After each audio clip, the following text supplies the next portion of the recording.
Hello, everybody. Welcome to this week's Wednesday show, the Writing Community Chat Show. Very happy to have you guys here, and it's going to be another fantastic show for you guys. I'm here in the room, and Chris Hooley's back into the stairs.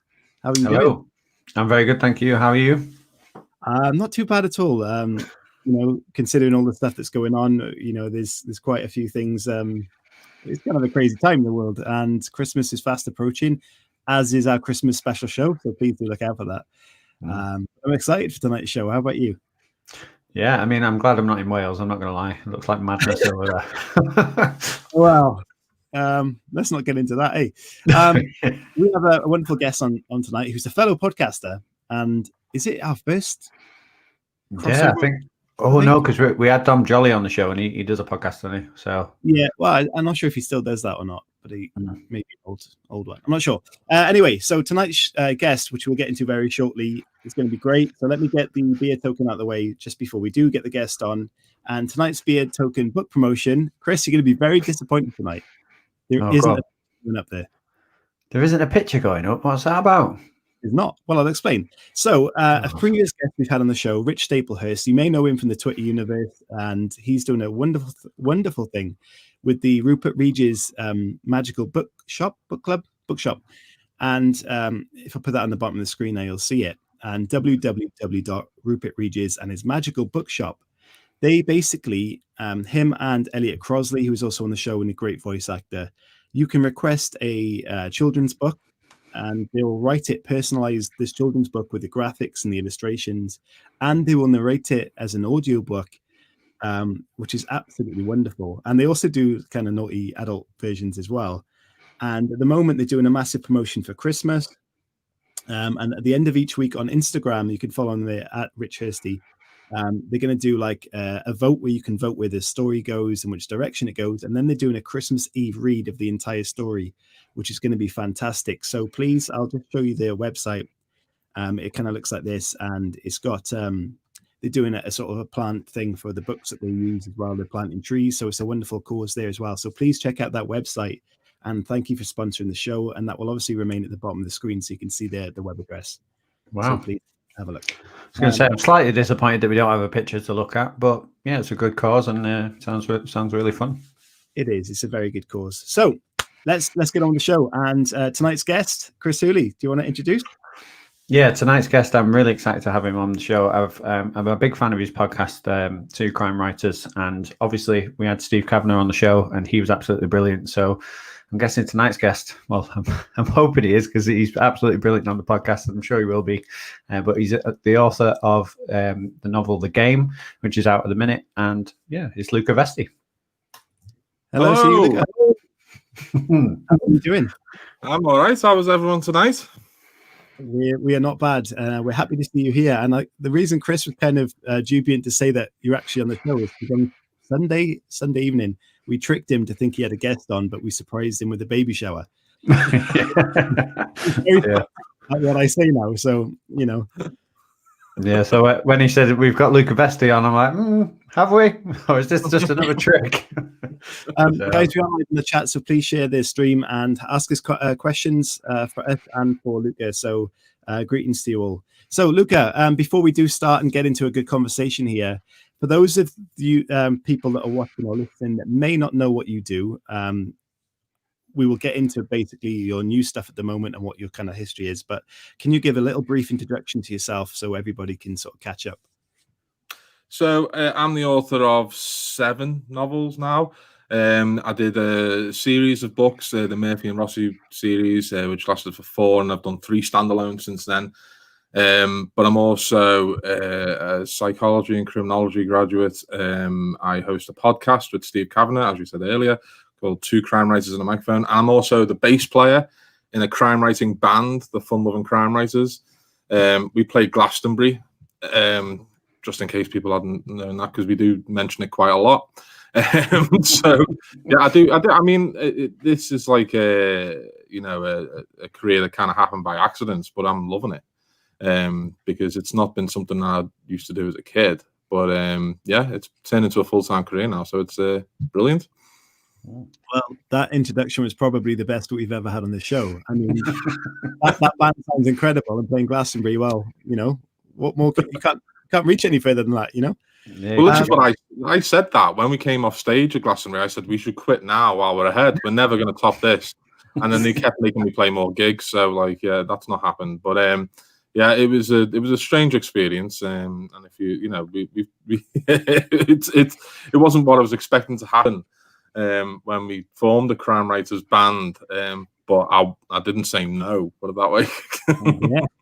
So, if obviously writing is now a big part of your life, and as you said, you kind of stumbled into that perhaps, and going back in your university time and the stuff you learned there, I guess, was an influence to your writing. But was that the point where your sort of interest in writing came along? Or was there something before then? So I was a massive reader as a kid. We had a library on the estate where I grew up, and I mean, like, just so people know, this is like this accent doesn't really match my name. But I'm half Italian and half English, and it was like the place I used to go to kind of escape, like, because I grew up in a very working class area.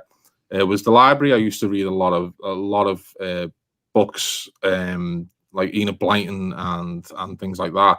And then I read Stephen King when I was about 9 or 10 years old, and that kind of opened my eyes of like, oh my, this is like, you know, this is how books are supposed to be. Oh right, okay. And I read The Stand at 10 years old, and which was probably something that social services should have got involved in, really. But so that I read a lot. But then when I was about 14 or 15, I stopped reading. I discovered other things like going to the park with your mates and hanging around and doing things that you shouldn't do at 14 or 15 years old. And it wasn't until I was in my 20s that I started getting back into reading. I was working full time. I got married. I've got 2 kids, and I started reading kind of like when you sat on the stairs waiting for your kids to go to sleep, that type of thing. Me and my wife both had to do that.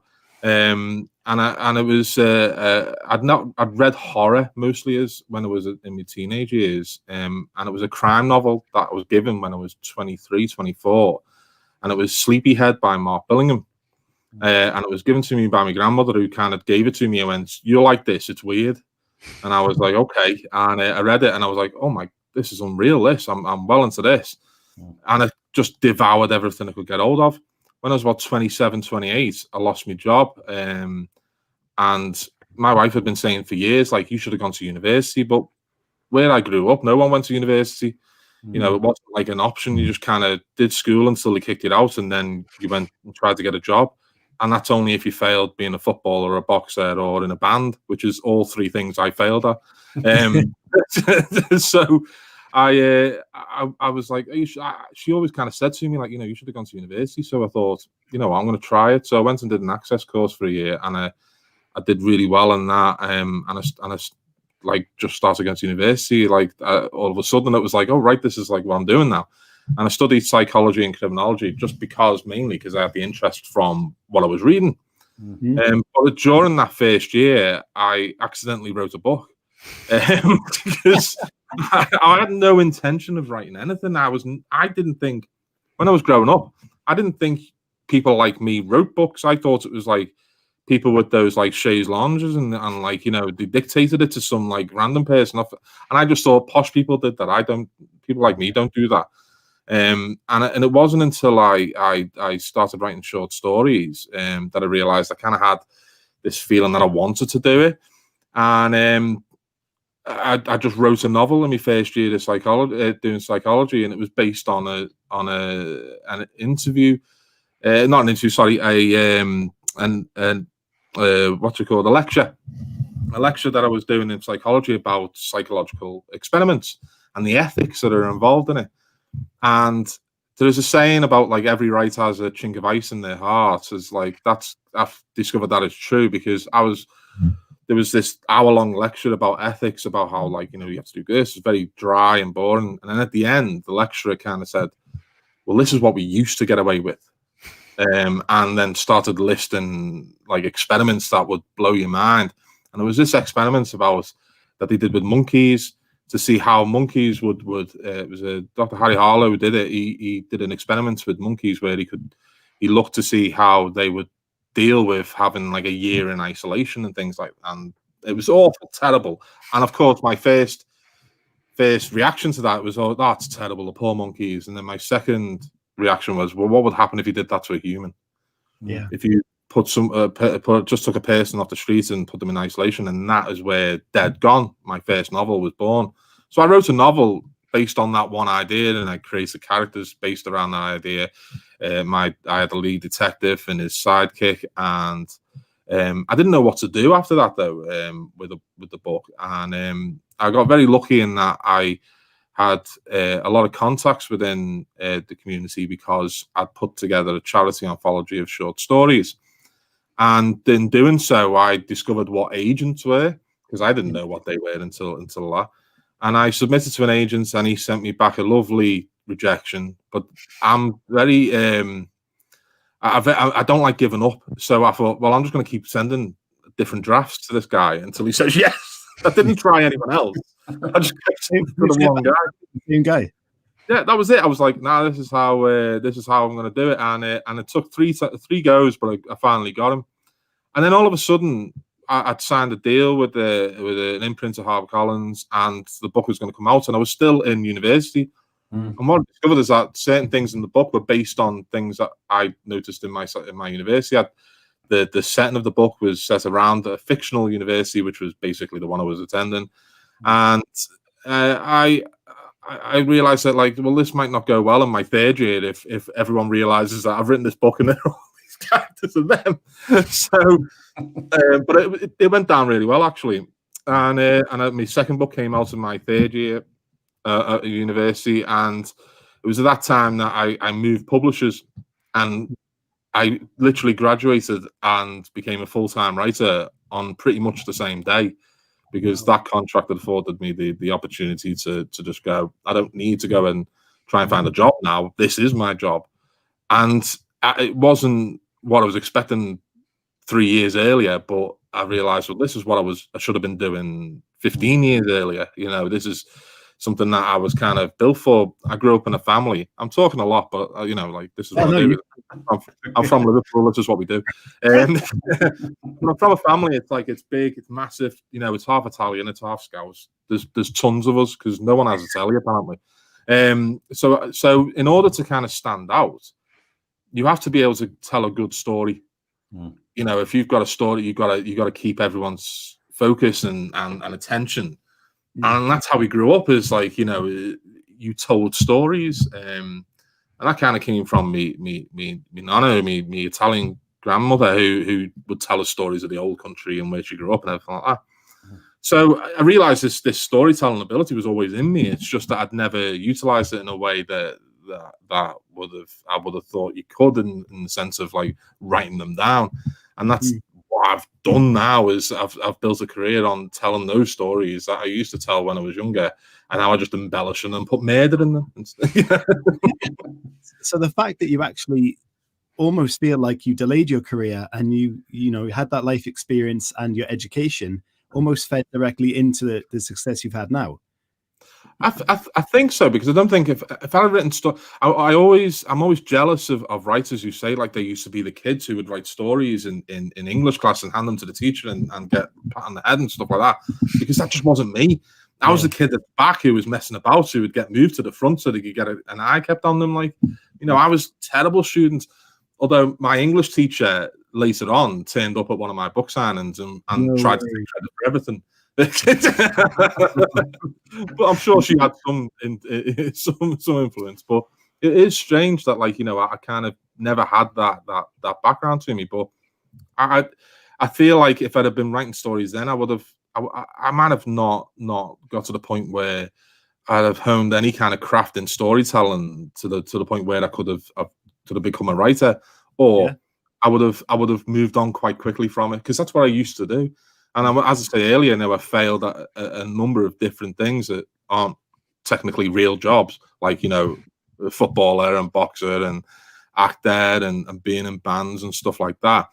You know, when they didn't happen, I just went, well, that's not happening, I'm just going to move on. And I worked for 10 years. I worked, and it was only going to university that kind of afforded me the time to kind of, dedicate to, there's a lot of essays to do, but there's also a lot of downtime as a student. I don't know if anyone's noticed, but it kind of gave me that freedom to kind of go, let me play around with this and see how I get on.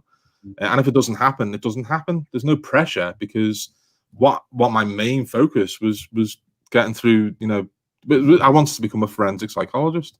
And that's what, if the book hadn't have happened, that's what I would have gone on to do. I just got incredibly lucky, and enough people enjoyed the books that I could, become a full-time writer, which is a lot easier than a forensic psychologist. So your first book. Oh, sorry, Chris. No, I was going to say, Luca, you went from reading people like Mark Bellingham and really enjoying them, being a reader of them, to in a very short space of time, really being directly involved in their world, and now obviously speaking to them on a regular basis and stuff like that. So how did that feel in that initial instance when your book was released and then you went off into the world as a writer? It was very strange, because I reviewed books before my book was published. So I had my own blog where I would review books, and before, like a few months before I set that up, the first author I ever spoke to on social media was Steve Mosby, who's a fantastic author. He's one of my favorite authors. And I still remember ringing my wife while she was in work to say, Steve Mosby's replied to my Facebook message. And here going, oh, who's Steve Mosby? And I'm like, he's the writer I've been talking about for ages. What are you talking about? And it's like, it then kind of dawned on me that, like, over a period of time, that, like, as soon as my book was released, I thought, well, everyone is kind of the same. They're in the same position. It's just, it was very difficult. Like, you can see, like, these are my, like, children, these books, like, these are my babies. No one's allowed to touch them, because I just, there's something about books that just kind of, like, just hit something within me, where it's like, if I enjoy something, I can't let it go. And the authors become part of that. So when Mark became a friend, it's taken a long time to kind of separate the two things, that I am a massive Mark Bellingham fan, but I'm just his mate now. It's just, he's just a mate. He just, we randomly ringing each other, and just for chats and to gossip and bullshit and stuff like that. It took a while to kind of, make the distinction that he's not just the name of the guy who exists on my shelves. He's just a guy like me and everyone else.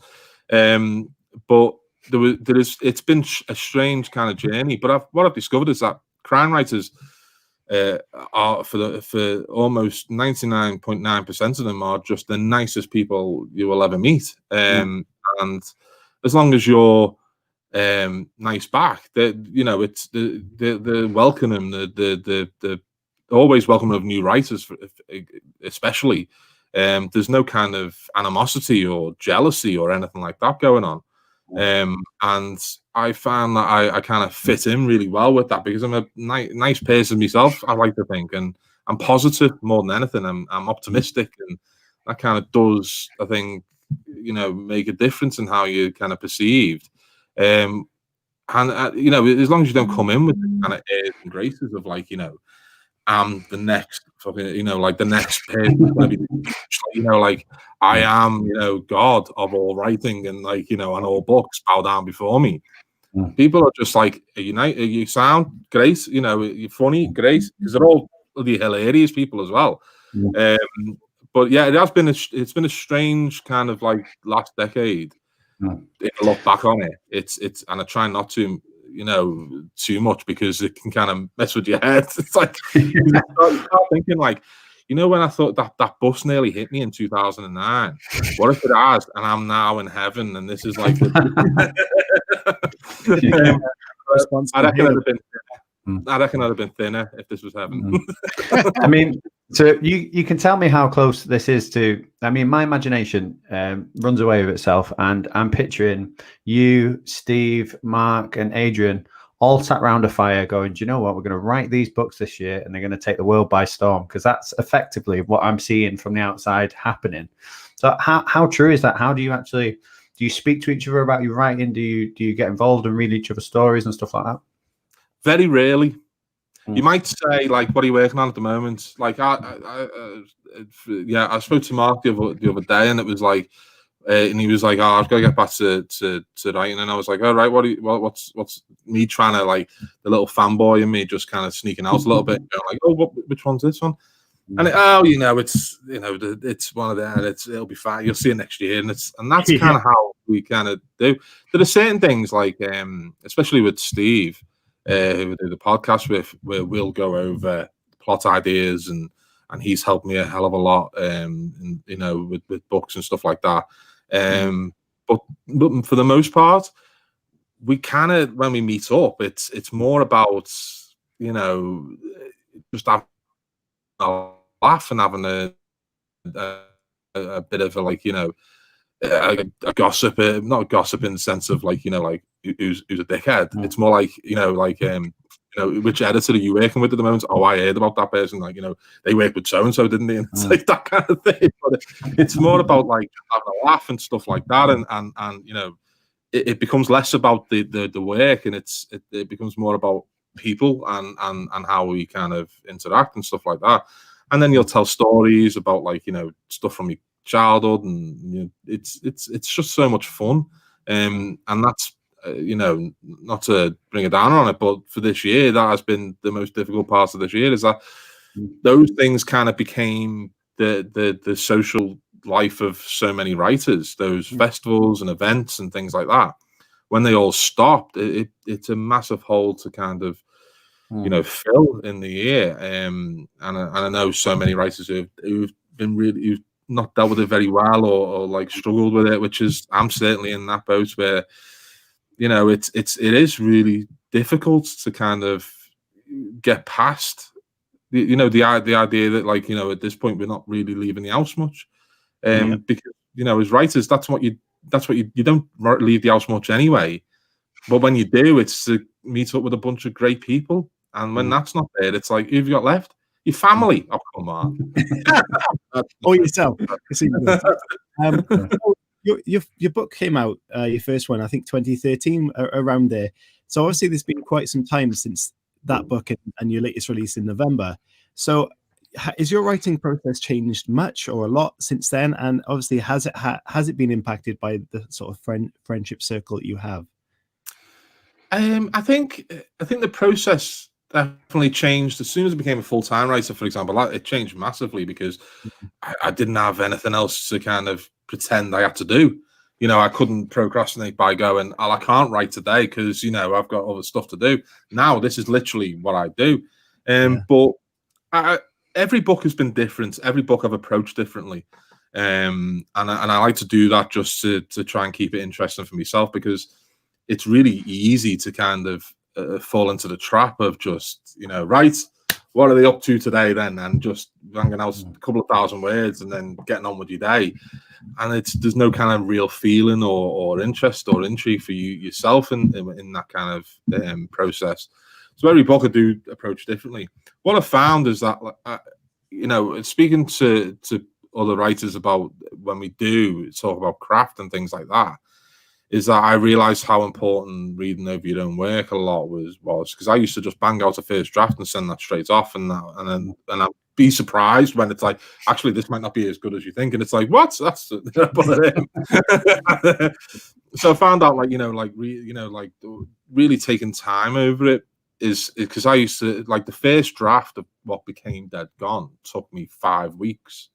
It was like 100,000 words in 5 weeks, and it showed, because it wasn't, if anyone ever read that version, they'd wonder how on earth I made a career that lasts for this long, because it was shockingly bad. And I think that, as you go on further into a career, you kind of do pick up little things that you kind of notice more just from reading more, because then you can start seeing the process a little bit differently. So you can start seeing how they've, I'll read a chapter and I'll go, okay, how have they done that? because I'll feel something. So how have they done that? So I'll go back and I'll read over it and go, I see what they've done here. They've used this kind of sentence structure, or the way they've kind of mixed the scene up, or the way they've crafted it and everything like that. I've started doing that a lot more than I wouldn't have done if I wasn't a writer. So that kind of thing all kind of just comes together almost by osmosis. It's like, you know, like you're just picking up all these things. I mean, but there is, like, on my Christmas wish list on Amazon at the moment is like writing how-to books and stuff like that, because I always want to learn how to get better, and I kind of hope that all my books, with each book, I do get better and better, because otherwise, what's the point? You know, if I'm just staying at the same level, then and there's nowhere to go, then I've already written my best novel, and what do I want to do after that? And I never feel like that. I always feel like, right, the next one, though, the next one, this is gonna be the one where I get it right, because every book is kind of like the result of a bit of a failure. It is that, like, you know, you've got this perfect idea, and then getting it onto the page, it's always nearly impossible to do that. And there are certain books that happens for other people, where you think they've had this idea, and this is the result of it. You know that's worked out well. It's worked out perfectly for them. And if you ask those authors, though, they will say, no, I wanted it to be this way. And it's actually, then you go, oh, right, okay. So I think as long as I keep that kind of thing in my head, trying to self-improve constantly, then that'll be my process going forward. And I don't want that to change, because I feel like I do my best work when I feel under pressure to do better, which is, you know, what I want to do is get better and better and better. If we could have a quick look at the fact that you write psychological thrillers, what makes a good psychological thriller? And obviously, you've had a lot of praise from a lot of big authors, Ian Rankin and plenty of other people. Your work does stand out in that genre. So what can you do to make that more impressive? If someone who wants to be in that sort of line of work in psychological thrillers, how do you make that effective? It's a bit of a broad question, huh? I mean, and if it was an easy answer, I think we'd all be writing them, and we'd all be millionaires, because they do fantastically well in the readers. I think for me, character is important. I think having characters who a reader is either, you know, really behind or really against. I mean, that is half your battle done straight away on page one. Is like, you know, you know, you have a reader who's either identifying or is going, I really want this antagonist to get their comeuppance in the end. It's also, I think, important for just technical things like pacing. Is like, you know, you don't want everything to be a breakneck speed, because otherwise, where are you going to go? You know, if it's all just bang. But it's also, if you're going too slow, you're not drawing the reader in so much as you're making it a slog for them to turn the page. I think so kind of having that nice build up of like unfolding action is always perfect for a psychological thriller. But I think character more than anything is so important. There's not many you know, original ideas out there, but every writer will tackle an idea differently. So I remember when I wrote The Bone Keeper, there was about 5 novels, all with the same kind of idea about a mythological kind of starting point of like a story that's been told for years and years, and like, you know, is it real, is it not, and that type of thing. And there was about 4 or 5 of us all had the same idea at the same time, but we all did it very, very differently. We all had very different characters, we had very different plot lines, you know, and very different endings, and I never worry about that kind of thing. You know, and I think I've just seen it there. You know, I love Gone Girl, but I also hated the characters. That's the thing, is that like you hated them enough to know what is going to happen to them at the end. You know, it's like you want those characters to get their comeuppance. You want to, you know, whichever way you look at it, it doesn't matter if you hate or love the character. You want to know what happens to them, and that's key. If you've just got a cardboard cutout, it could just be anyone. A reader's not going to go along with that.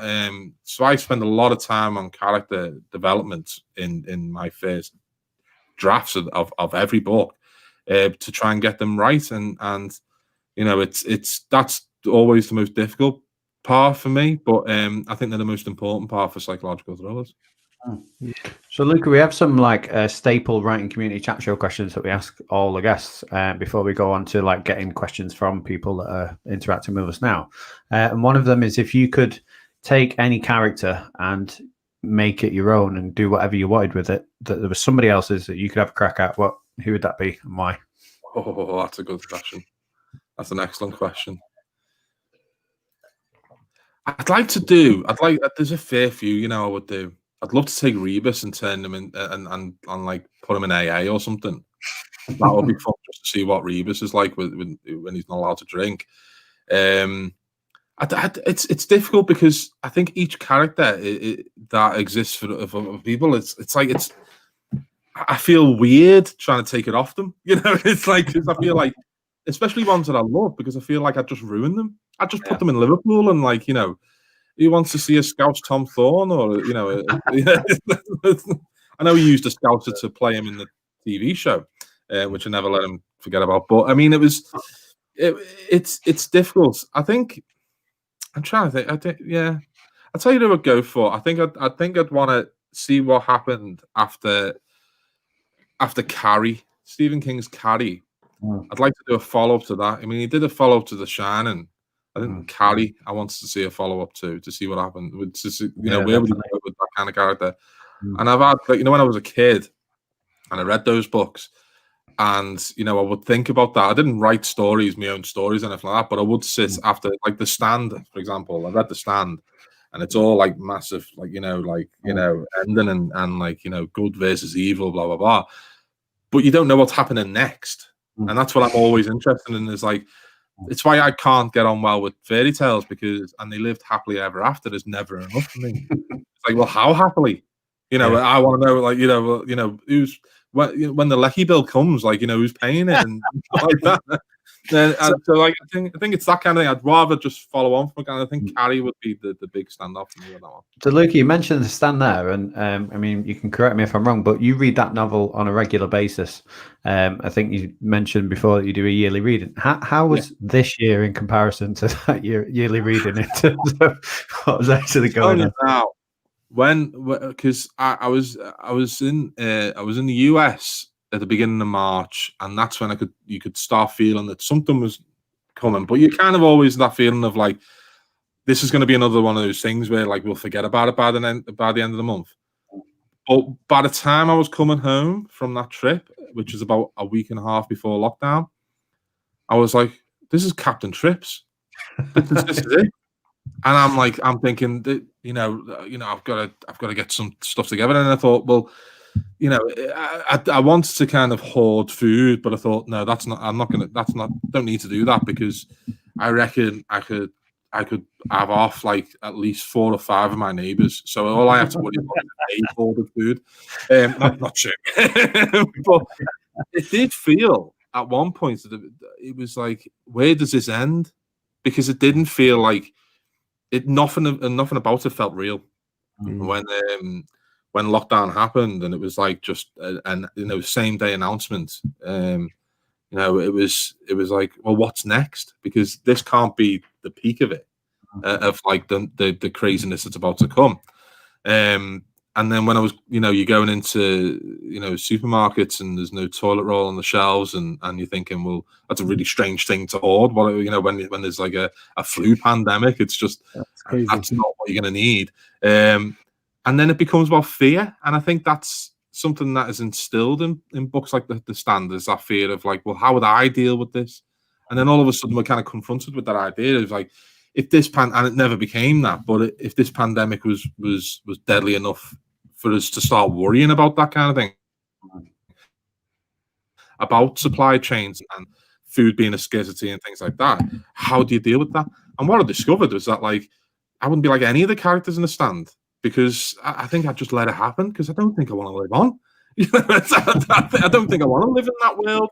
And I always thought that I remember when I was first reading The Stand, the first couple of times I read The Stand, all I thought about was how amazing it would be to be in an empty kind of Liverpool city centre with a guitar and a massive amp and just playing as loud as I liked, which says a lot about being an 11-year-old. Like, it's like that was what I was thinking of.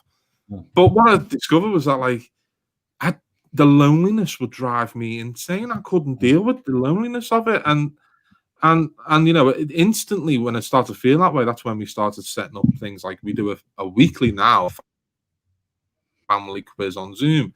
I do a lot of different events online as much as possible. I do private things as well with other writers, and you know,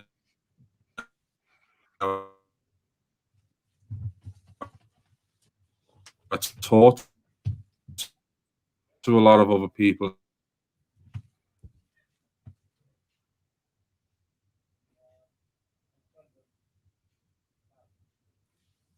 Are we lost? Oh, yeah, briefly. I almost spat my tequila on my MacBook, Mario. That's from a comment that I haven't put on there. Oh, he's Oh, back. there he is. He's back.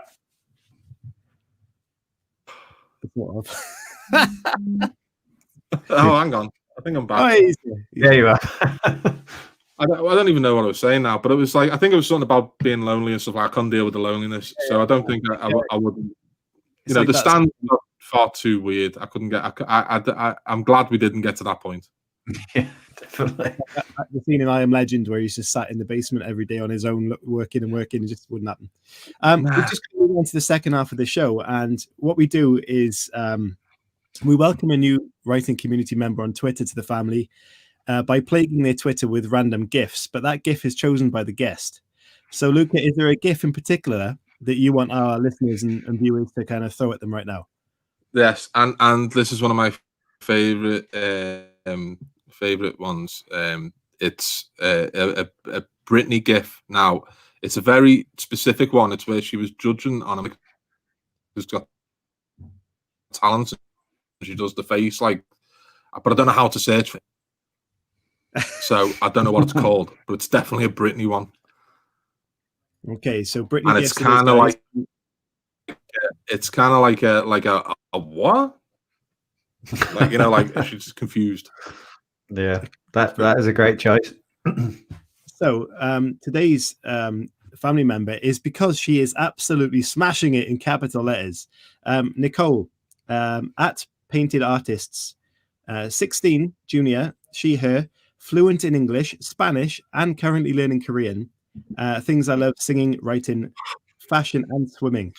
Why do you pick a 16-year-old? Well, because look at what she's doing in 2020 of all years.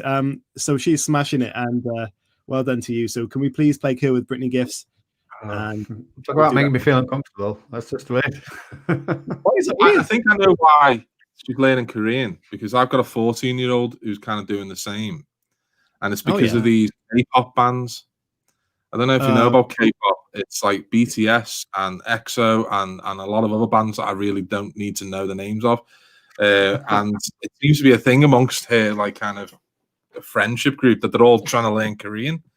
And they all want to study in Korean. They all want to go to Korea. And yeah, it's all based around K-pop for some reason. So maybe I'm just going out on a limb and I hope this Britney gift doesn't give her a massive insecurity and she just never goes on social media again. But also, I forgot to do the Ring of Fire, so let me do that quick, because I know everyone watching wants to see the Ring of Fire. So.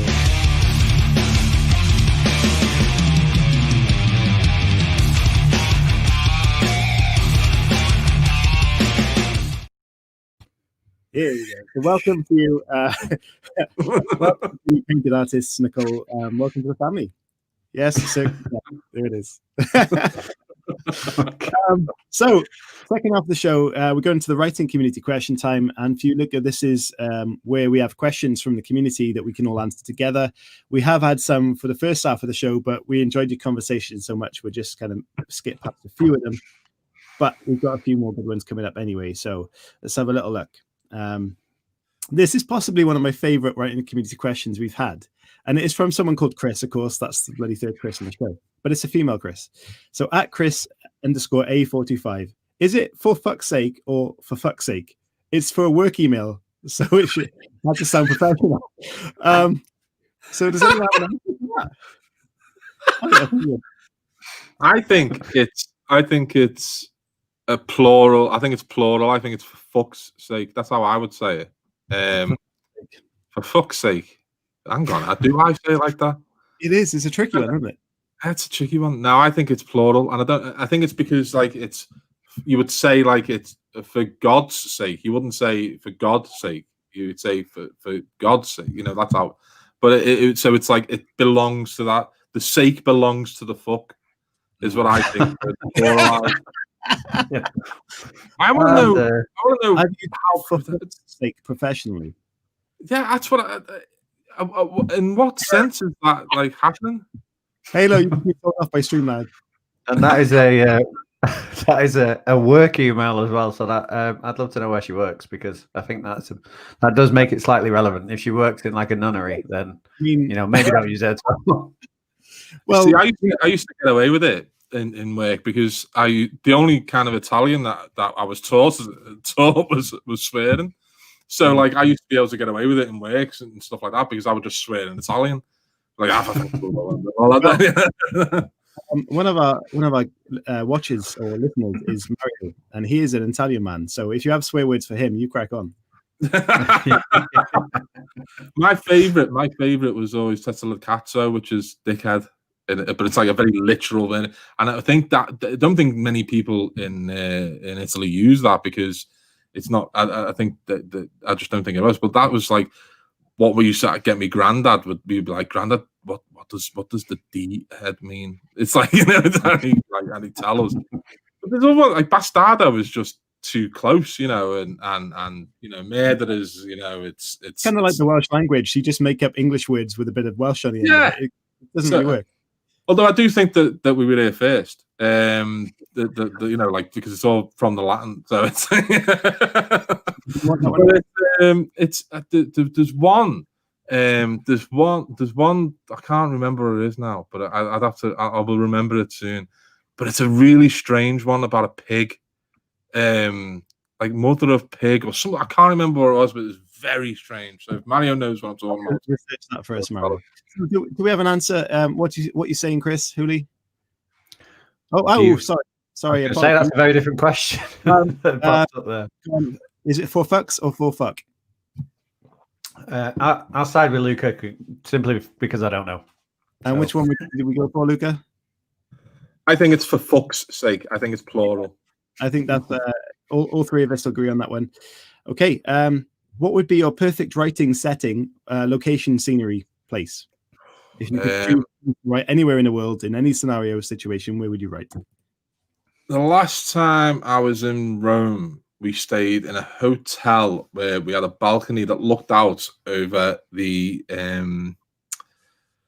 Argentina, the Toro, it's called, I think, and it's where apparently Julius Caesar was killed, and it's just in the middle of like this place.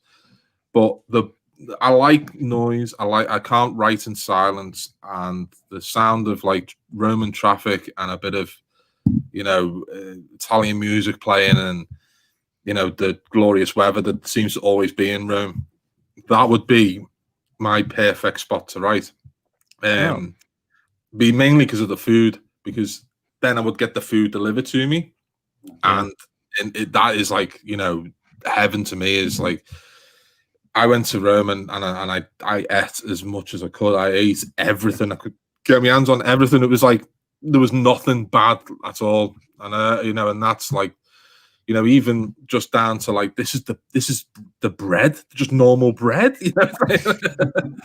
So yeah, so it was it would be on that balcony looking over the place where Julius Caesar was apparently assassinated. Chris, nice. Have you got an answer? Perfect. Oh no. To be fair, I'm the opposite of Lucas. So anywhere quiet, which tends to be the cupboard under the stairs for me, because that's where I am now. So just under here. Maybe if I was to order food, it'd be from the chicken shop, and it'd make my stomach upset enough to quit writing after a while, because then I'd have to go somewhere else. So probably a good excuse. I think for me, it kind of hasn't happened, and it's not like my perfect place to write, but I want to do it. Is just going in like a coffee shop with a busy outside, outside the window, and sit there with a laptop doing that old scenario, because that's kind of a stereotypical way a writer writes by all accounts. So I haven't done that, so I want to tick that box really. I've done that once. It wasn't fun, mainly because you got me laptop charger and it died after half an hour, and I was like, what am I supposed to do now? Just with a coffee that cost too much money. Coffee then. Yeah. I think if I was on my 7th novel at that time, I'd take them all with me and just stack them up and then make a real clear point that I'm writing another book. It's like, oh yeah, just doing another one of these, whacking it out. In on the comments, what other genres would you take a stab at? Ooh, I've kind of done as much as I want to do, going towards horror, which was obviously my first love.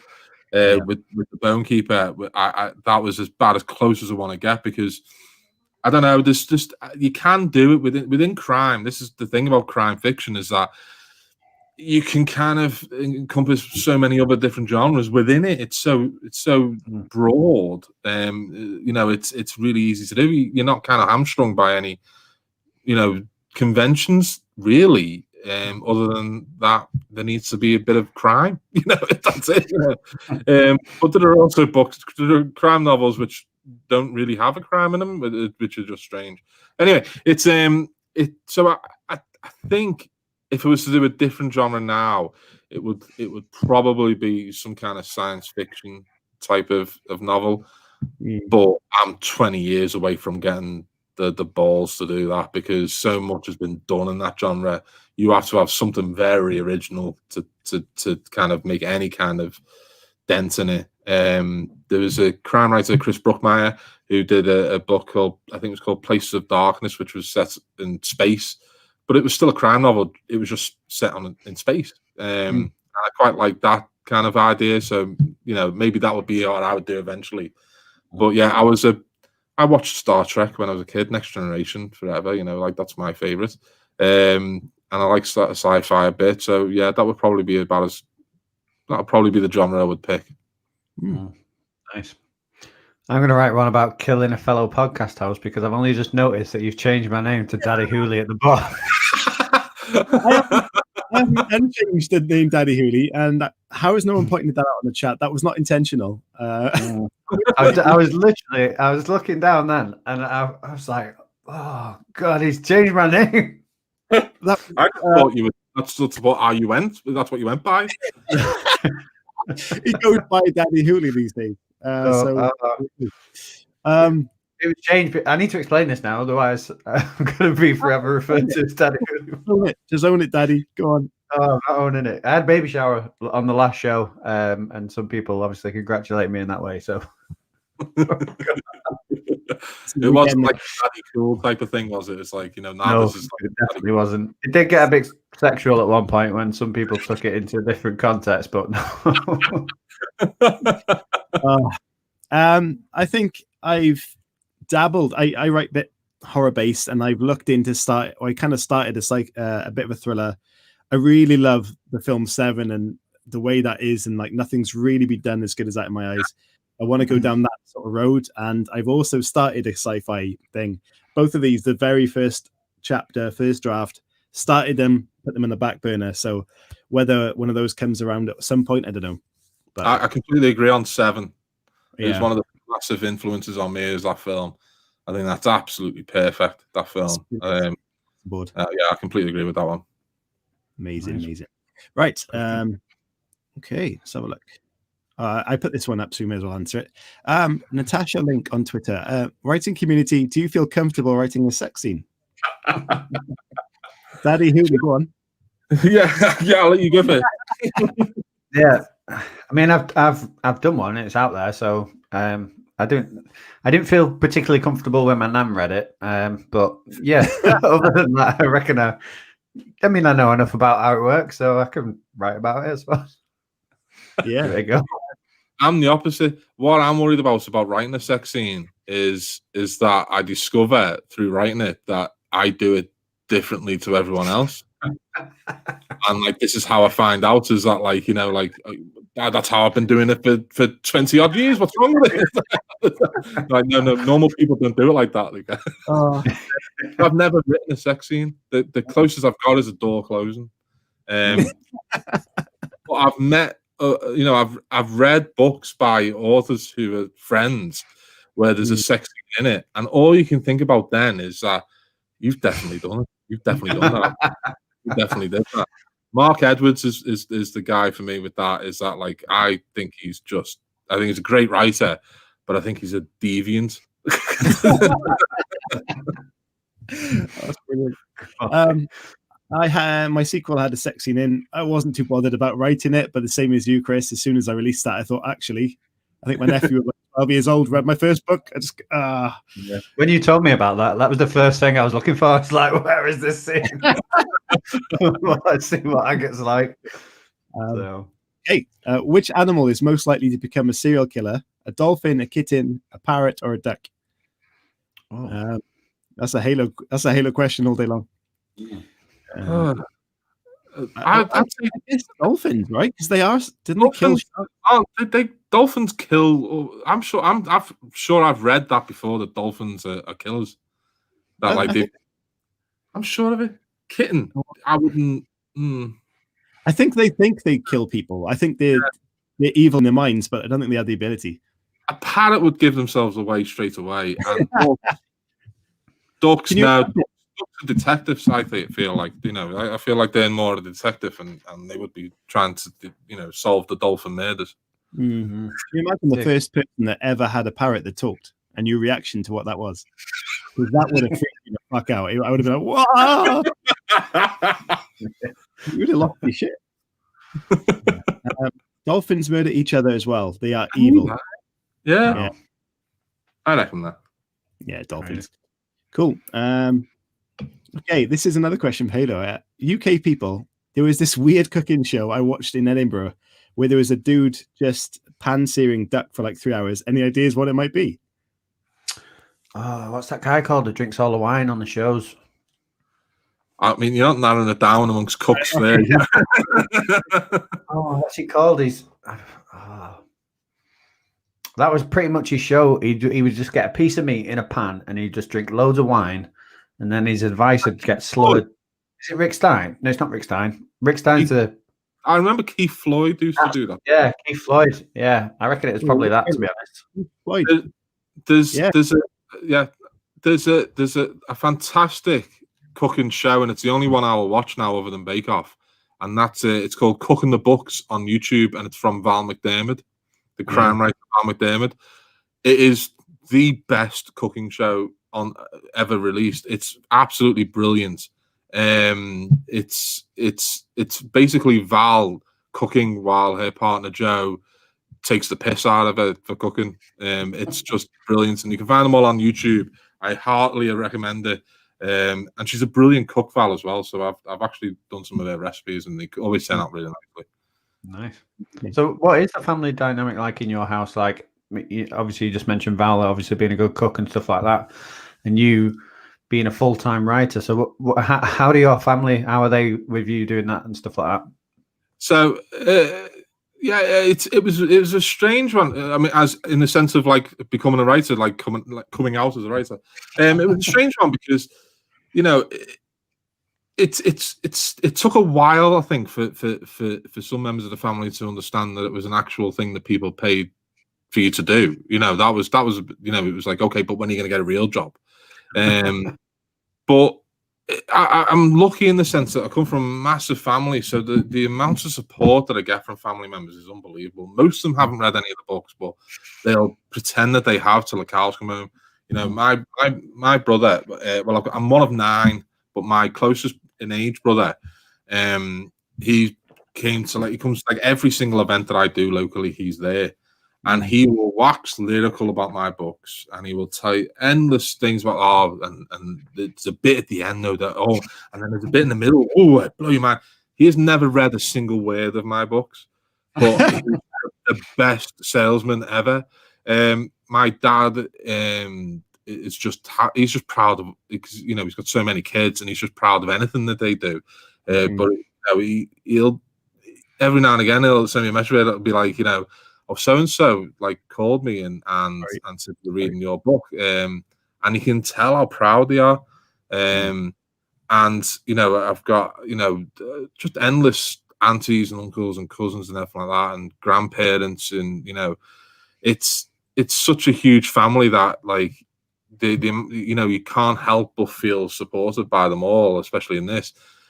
But it's also like there was a moment a couple of years ago when The Bone Keeper came out, and I had a huge billboard at the Liverpool Line Street Station, and it was like, my name and The Bone Keeper and all that type of thing, and up in lights. And that moment was huge because, I'm second generation Italian. We've been in the Vestes have been in the UK since about 1960, so like 60 years. To see like that name up there in the city that kind of took them in and made a home for them, it was huge for our family. It was massive, and I was getting selfies from each family member who would be going over there and and they were saying like, someone's walked past and I was like, that's my nephew or that's my cousin or that, and that's just brilliant. And it was a massively proud moment for me, to just say like, one of us has done something, like we put our mark on the world, and who's next? Because like that's the thing. Then it's like, because that's what we're all like. We all support each other in everything that we do, and it's like, well, who can we be proud of next? So like, it doesn't matter what anyone does. Are you proud of it? One of my cousins is a teacher. Another one's a physiotherapist. And another one is one of my brothers is a sports journalist who works over in Dubai. I've got another brother who's an actor and who's trying to build his career now and doing really well. And it's just brilliant to see like all these these mini besties going out in the world and like building something that came from two people who decided to move to the northwest of England for no apparent reason, from a beautiful place in Italy. And it's been created into something huge, and it's brilliant. So I wouldn't be doing any of this if it wasn't for 12 years ago my wife saying, you should have gone to university when you were 18. Go now while you have the chance. And then when I said I'm going to write a book, she didn't say like, why are you doing that? You're in your first year of uni. And then when I like the first book was coming out, it's like she didn't say like, yeah, but concentrate on the most important thing. She supported everything I did, and has been nothing but proud. Won't read my books because she doesn't like that kind of books, but it's been nothing but supportive. And when it became a full-time career, it was down to her that that happened. So yeah, it's great. I mean, like, I'm just incredibly lucky to have just an amazing bunch of people around me, and it makes the job so much easier, because it can be a lonely thing to do. When you just staring, you guys know, it's just staring at a screen and going, what the hell am I going to put on this blank page today? It can get a bit lonely, and it can get a bit soul destroying sometimes, and it can get a bit like, I don't want to do this anymore. I've got nothing left creatively. I'm spent. And having that support network around you means that you can kind of you can get a boost from anywhere. So I'll ring like my Uncle Peter, or I'll ring me Alpha, or I'll speak to my wife, or I'll speak to and like my brother, and they'll give you a boost. Like, you've done this before, just take a step back and work it out. You'll do it because you've done this for 7-8 times before. You're gonna get there. So it's huge, and I'm incredibly lucky, and I never forget that. Do you ever take your kids like down an aisle at Tesco and just go, look at that? That's what hard work gets you, right there. Like, listen to everything I say because I'm right. It was amazing. It's not even on sale. Yeah, it was amazing. The first time it happened, when Dad gone, when we didn't tell I've got 2 girls, and they would have been 4 and 7 at this point, and we didn't tell them what was happening, and we just went into Asda, and there it was on the shelf, and the youngest one didn't understand that it was my name until the older one explained it to her, and it kind of blew their minds. By about book 3 or 4, it's like, oh yeah.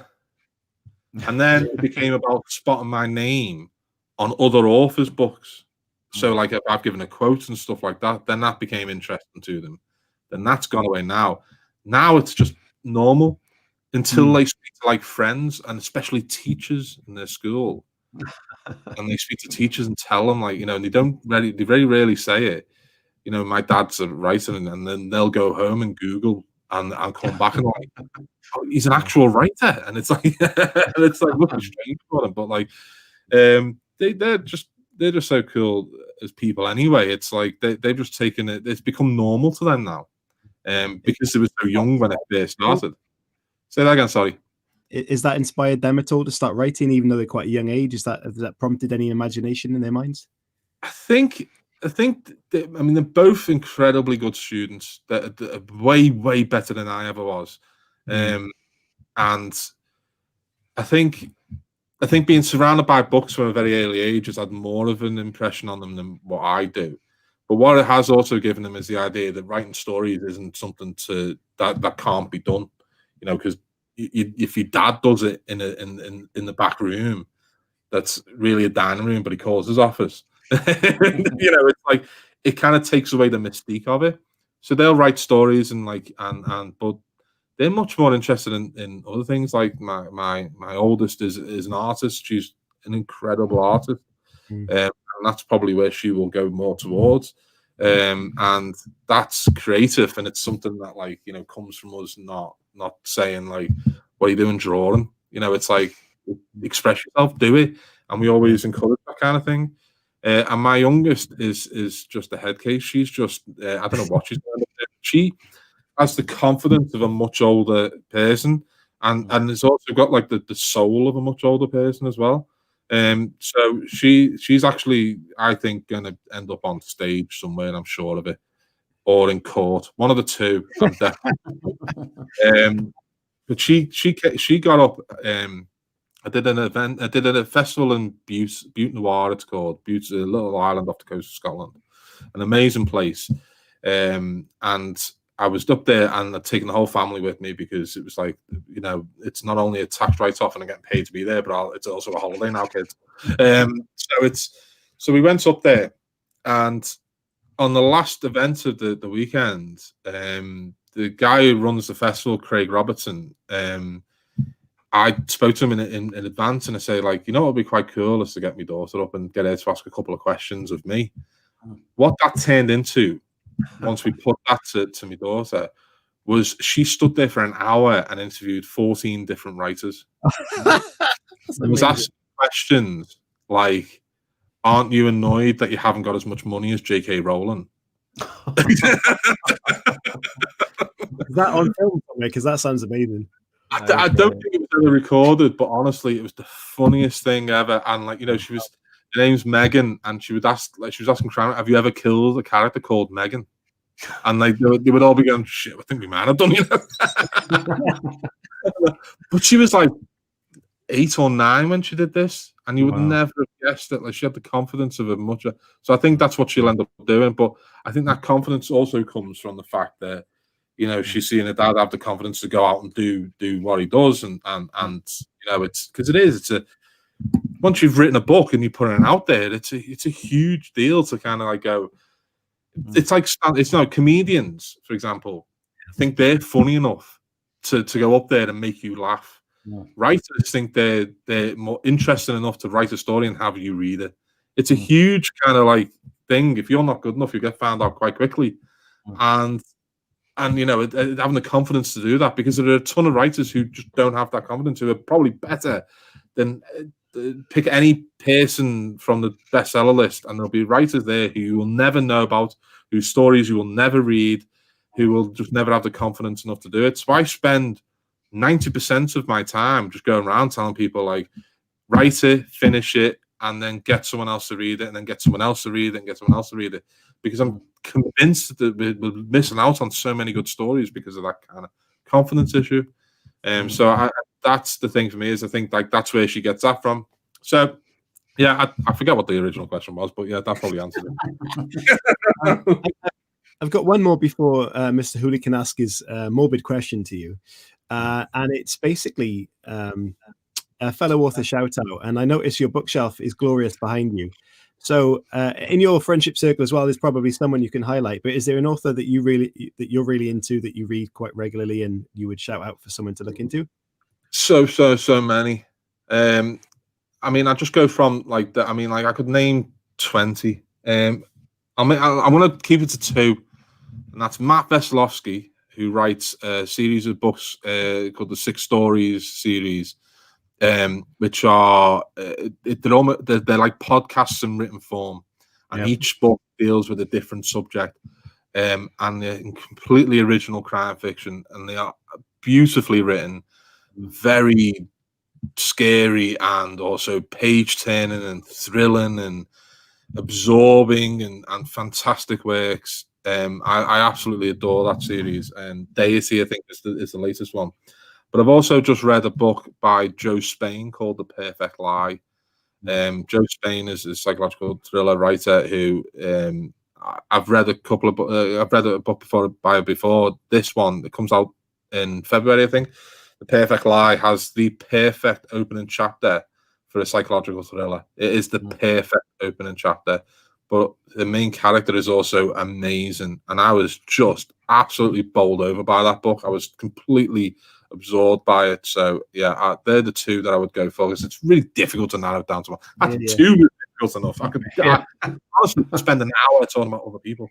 Well, I'll advocate Matt's book as well. One, because he's coming on the show, and two, because he sent a copy of Deity to me, and I've read it, and it's brilliant. When you talk about Carrie, and you've got that initial sort of Stevie, it was just like that, and it just captivating straight away. Really good. So the morbid question that I get onto is: you're on your deathbed, you're looking back at your writing career. What does success look like to you? What would you be happy with in those final moments in terms of a writing capacity? So I'm 37 now, and I think the average age of death where I grew up is about 64. So I've got 27 years left. So hopefully, first off, I hope I've got to 84 instead. I think it's looking back and I think success would be the ability to do this forever. For me, I think every writer is the same in that you're waiting for that tap on the shoulder to say, like, you've been found out.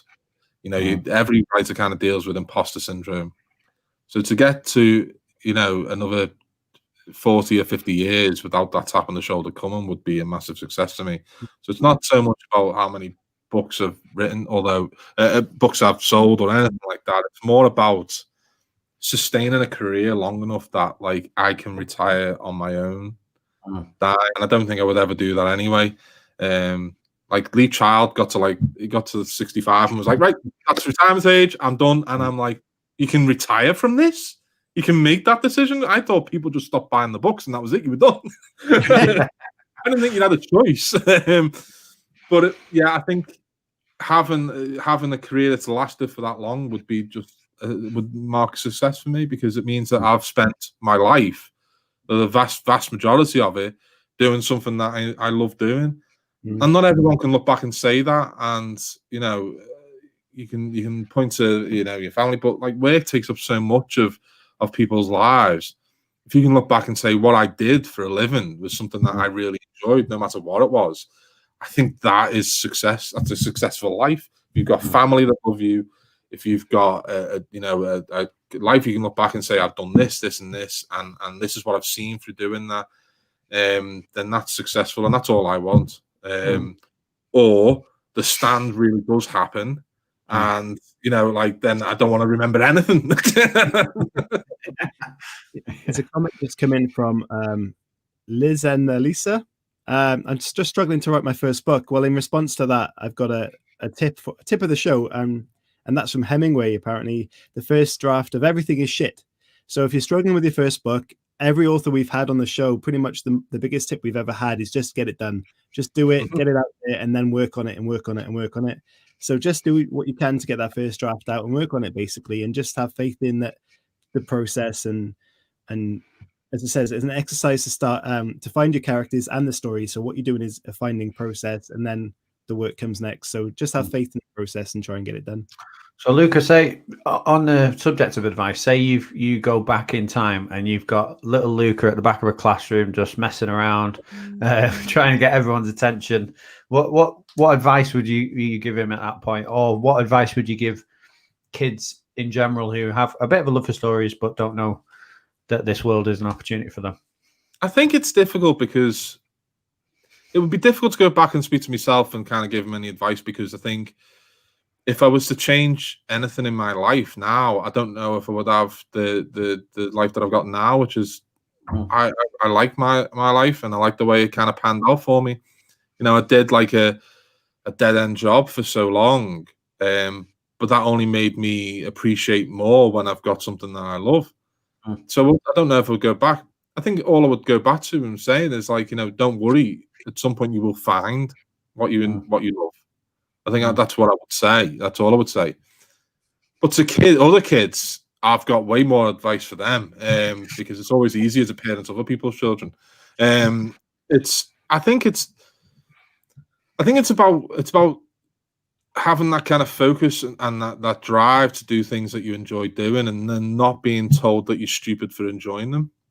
I know it's a strange kind of thing to say, but like, I remember watching Billy Elliot and thinking, like, you know, I'd have been destroyed growing up like that, where like you felt like you didn't what you loved wasn't good enough, and it didn't matter anything I went to my mum and dad with and said, this is what I'm going to do, and I'm going to be this when I grow up. They never laughed. They never said like, you can't do that. They went, go ahead. I think that might have a lot to do with the fact there were so many kids, is that, you know, didn't have the time to argue the point. But a lot of it was also just like, don't trample on people. Don't trample on kids' dreams, because why would you do that? It's pointless. It's ridiculous. I mean, what you do is you kind of steer them and say, like, look, this is great. Like, so for example, like my daughter loves art and stuff like that, and we're really encouraging about that. But we also kind of like say, like, but also don't just limit yourself to one thing. Explore everything, and that's what I did. You know, I just explored everything. And when it doesn't happen, it doesn't happen, and you've got something else though. But yeah, I think just being kind to kids is enough. I think just showing kindness and empathy is what makes them into better adults, and encouragement for anything that they want to do, apart from like, you know, like bullying. You know, don't do that. But it's like, you know, that comment that came up there was exactly what I'd said. I didn't read that, but it was like, yeah, I think it's just, you know, I think it's that kind of like, you know, encouraging kids to do whatever they want to do, always leads to better adults, I feel, and doing that from a very early age. But I also feel like reading is the most important thing, because it teaches you empathy.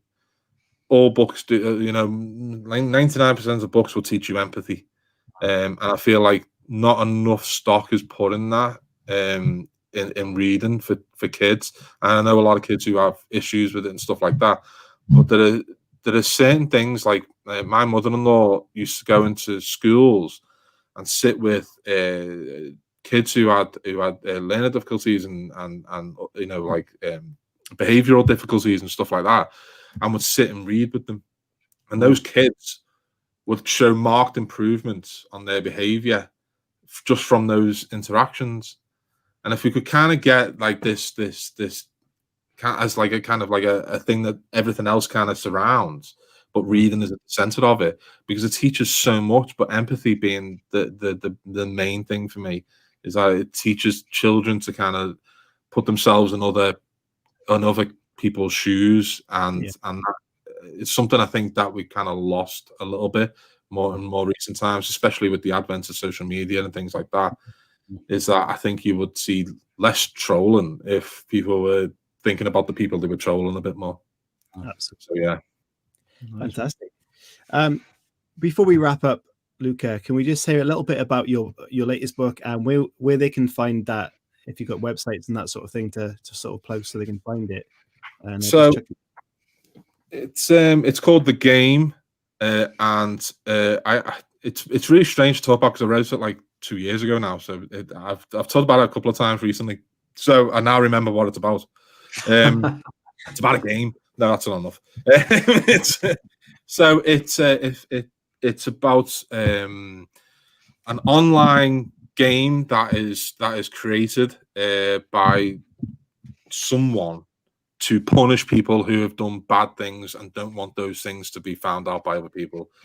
And it's like a blackmail type of thing, but it's all online. And when certain people start turning up dead. It's down to the main character in the book to work out who's behind this game and how does he stop it. Is there a website they can visit to, or is it just on Amazon you can find your work? I don't know if my website's still live because I didn't look at it for about 5 years, and I thought, well, I may as well just stop bothering. I'm terrible with that kind of thing. But you can get it. Any independent bookshop will get it in for you. If they haven't got it on the shelf, they'll order it in for you. It was in a couple of supermarkets. I don't know if it's still there because it came out about a month ago now. And you can get it on Amazon and places like that as well. So yeah, the normal places. So Luca, with the game, is behind the idea, was there any sort of like moment or anything in the news that you read or anything that you saw that inspired the idea behind the game? I think it was about kind of looking at the way social media was, and it was around about that time when cancel culture was kind of at its, it's coming into to modern, to normal lexicon, and I was thinking about like those things that people got cancelled for. If only one person found out about it and knew the effect that it would have on their lives if it was released, how far would they go to keep that information secret? And then it became about like who would want to do this and why. And that was thinking about that. And it was, I can't remember the initial jumping off point, but it was around about that idea, about this kind of idea of like, if you want to, because I think everyone can kind of probably, no one's, perfect. And if someone kind of looked at every one of our lives or anything that we'd ever said in our lives, there'd be some moments where you go like, I really don't want people to find out about that. Like I'm weird in the sense that I don't mind telling people like some of the stupid stuff that I've done in the past. But there are certain people who would be like, no, I don't want people knowing this. And I think it was a story about a local story where it was a 13 or 14-year-old kid who had been bullied over something stupid, and it ended up taking their own lives, where I thought, this is something I want to actually look into now, because I think social media it was amazing at the beginning. I remember the way Twitter was in 2011 and 2012, and it was amazing. And it's kind of just, I think the world is a bit angry for good reason a lot of the time as well. And I think we're still we are the first generation that's got to deal with this. And we're the first generation of parents as well who've got to deal with their kids on this. So every book is me trying to like asking myself a question and trying to work out the answer. And every book at the end of it, I'm going, I'm still none the wiser, but at least I know a little bit more now. It's difficult, but yeah, it's my, and I'll probably explore that again, because I think social media is such a massive part of our lives now that there's an untold number of stories to tell around that. So that'll be something I'll probably look at again. But that's where the original starting off point came, was from looking at social media and that kind of cancel culture. I mean, it's just twisting a little bit, and saying like, well, if you did something you didn't want people to know about, how far could you be blackmailed? How far would you go, and what would you do? It's very interesting. Amazing. Cool. So what we need to do now, very quickly, is a little look forward to. Chris, how long is it till our Christmas show? Is it 2 weeks? Well, it's 4 shows, so yeah, about 2 weeks. That's gone so quick. Unbelievable. So again, any requests, send them in, fancy dress, all that sort of stuff. We'll be there. Idiots for you guys as always.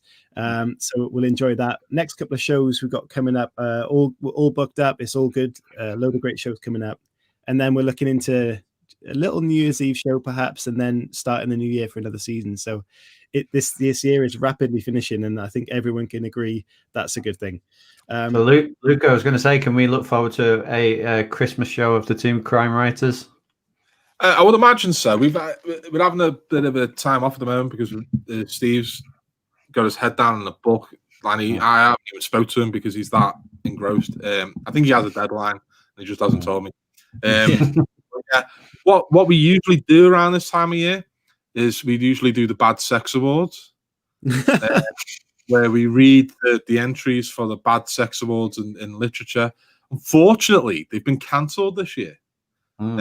So we've got no new bad sex awards to read out. And it is literally just two immature blokes laughing about sex. That's all it is, those episodes. But we enjoy them. So say that I mean, if we do like a retrospective, like the bad sex award, just a retrospective. I don't know, but yeah, we'll probably do a few more before Christmas. Maybe you just open it up to, instead of being fictional, like a writer actually wins one. Like, you had bad sex, so here's your award. Do that, right? You can send stories into the email address, and we'll just read them out. It's fine. Yeah. I like that idea, actually. Hello said, when's the date, Chris? Do you know the actual date? Is it 2 weeks Wednesday? I don't know, to be honest. Just keep watching. Just stay tuned. Just hit subscribe, and then you'll be there. Absolutely. You get the invite. So. I think we did. And will I share a sheep? No. This is for future times. We told you once. One of our big plans, Luca, is that once we've done COVID is out the way, we're going to take the show a bit on the road and do some cool things and vlog a lot of stuff. But one of the requests is coming is that we need to shear a sheep because I'm from Wales. Naturally, that needs to happen. Apparently, so one day you will see that happen, and that is subscribing for, guys. It really is. I don't know what stereotypical Mancunian thing I could do, but I'm sure there's something in there that they'll find me to do. So, but yeah, shearing a sheep as a Welshman, I would definitely pay to see that. Well, there's plenty of stuff on the list of us to do, but keep tuned. That's like Chris said. Just keep tuned, and we'll see what happens. And we're up for it if you guys will support us. So we'll see what happens. Yeah. So something that interested me just before we go is when you mentioned about doing one-to-one stuff with writers and stuff like that. So is that open to everyone, or is that like a specialist service that you offer, and like how can people get involved in that if they're interested? I don't remember saying that. You were talking about doing Zoom family meetings, and then you were talking about having conversations, and then you were saying doing one-to-one stuff with writers, and I thought it was like a little business venture that you have going. Someone asked me about doing this, and in fact, someone asked me recently about they're doing their dissertation in uni about my books and stuff like that, and they request this, and it's really difficult for me to kind of pretend that I have any kind of special information. The idea of charging someone for that it puts me off, because I just don't feel comfortable enough to do it, because again, I've got that kind of fear of being tapped on the shoulder and someone saying like, you don't know what you're talking about, really. So there are writers who do that, who do it brilliantly well, who I'm more likely to sign up and speak to myself, because I fear. No, the private stuff is just basically just having a drink and getting pissed and so laughing. That's what that was. It wasn't so much about that, but yeah, you filled me full of dread there. Like I'd advertised something for that, and I was like, oh God, I'm gonna have to do this now. I have to pretend to know what I'm doing. Well, getting pissed and having a chat is kind of what our show is sometimes. So you know, it works well. Yeah, it's always the best kind. Yeah. Brilliant. So go on. Anya said, I had a dream of you all hosting a show, Hemingway's home in Key West. You were all herding the descendants of his polyacadal dolls, cats. What is? I don't know what that is. I don't know what that comment is. Is that a thing I'm missing? If she's saying she had a dream of us all, is she including Luca in that? Because if she is, she's watched the start of the show, fallen asleep, and then woke up again. And the simple reply to that is, have some more tequila, Anya. Anyway, so as always, thank you to our show sponsor. Hang on. A pole, the whatever cat thing is 6 toes. Is that a real thing? Well, how many toes do they have normally? I've never counted the cat's toes. Are they called toes? No, they're not even called toes. That's right. Many toes cats. It's a real thing, apparently. I'm not moving away from the fact that the toe thing. I've never referred to a cat's double paws. Double paws. Yeah, can't give it they toes. They have 5. Well, if they're double paws, that would mean very much. What a way to end the show. Cool. I'm glad we got this topic. Yeah. And also, if we're going to give a copy of Luca's book away. So if you want to win that, just get in touch with this show underneath the live stream of this show, and by the end of next week, we'll give that to one lucky listener / viewer. So yeah, if you want to win that, just literally just say, "Can I win that book, please?" Underneath, and there's a copy of the game, and we'll get that out to one person. So, yep, fantastic. Yeah, what I was going to say is thank you to our show sponsor, the Rupert Regis Magical Book Club. Please check that out. It's really cool. And if you want a personalized story for your kids for Christmas, it's wicked. So check that out. And it's a good cause, and it's a charity thing going on. Let's get Lucas book. Yes, indeed. So thank you, Luca, very much for coming on the show. We've had an absolute blast. Everyone, thank you for tuning in. Please subscribe. Please hit that bell button and all that business. And we will see you on Friday for another great show. So thank you very much. And we will see you soon. Yeah, now we get to do the wave. Woohoo! Bye, guys. Thank you.